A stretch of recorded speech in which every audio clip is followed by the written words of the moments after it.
প্রতিশোধের রাজনীতির অবস্থান থেকে অনেকে বলেছেন আপনারা মাফ করে দিচ্ছেন কেন, তাহলে যারা পারপিট্রেটর তারা তো তাদের পাওনাটা পেল না। আপনি কোনটা চাচ্ছেন মানুষের জন্য? আপনি কি তার ধ্বংস চাচ্ছেন না তার সংশোধন চাচ্ছেন? যদি ধ্বংস চান তাকে নিয়ে যান যেখানে ইচ্ছা, আপনি টেনে নিয়ে যান। আর তার যদি আপনি সংশোধন চান এবং একটা সংশোধিত হাত হিসাবে তিনিও সমাজে কোনো অবদান রাখুন সেটা যদি চান, তাহলে তাকে সংশোধনের জন্য জায়গাটা তৈরি করে দিতে হবে। ওই জায়গায় হিংসার কোনো জায়গা নেই, এখানে উদারতার প্রশ্ন। তবে আমরা বলেছি হ্যাঁ, কোনো ভিকটিম কিংবা ভিকটিম ফ্যামিলি তারা যদি সুনির্দিষ্ট অপরাধের প্রতিকার চেয়ে আইনের আশ্রয় নেয়, আমরা তাদেরকেও সাহায্য করব, এটা আমাদের দায়িত্ব।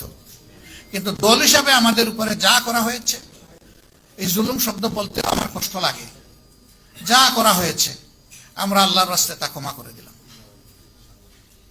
দল হিসাবে আমরা কোনো প্রতিশোধ নেব না। তবে এটা আশা করব যারাই রাজনীতি করবেন তাদের জন্য আল্লাহ একটা রাজকীয় মন দেন, তারা যেন জটিল এবং সংকীর্ণ মনা না হন, তারা যেন এক ছোকা না হন, তারা যেন তুষামোদকারীদের পাল্লায় পড়ে জনগণকে ভুলে না যান, তারা যেন জনগণের খাদেম হন, তারা যেন জনগণের মালিক না হন। এই মানসিকতা নিয়ে যেন রাজনীতিতে সবাই আগায় আসে। আদর্শ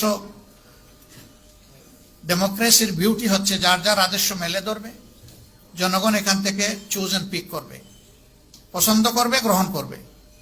কারো উপর কোনো কিছু চাপিয়ে দেওয়া যাবে না। ওরে নির্মূল করো, ওরে ধ্বংস করো, ওরে মাটির নিচে পাতালপুরিতে পাঠিয়ে দাও, এগুলা রাজনীতির ভাষা নয় এবং এগুলো রাজনীতি নয়, এগুলা নোংরামি রাজনীতির নামে। এগুলা বন্ধ হওয়া উচিত। তবে যদি সুনির্দিষ্ট বড় কোনো অভিযোগের কারণে কোনো দল, সংস্থা, সংগঠনের কোনো কিছু পাওনা হয়, সেটাও সে পাবে, কিন্তু সেটা আইন হাতে তুলে নয়, এটা আইনি প্রক্রিয়ার মাধ্যমে হতে হবে।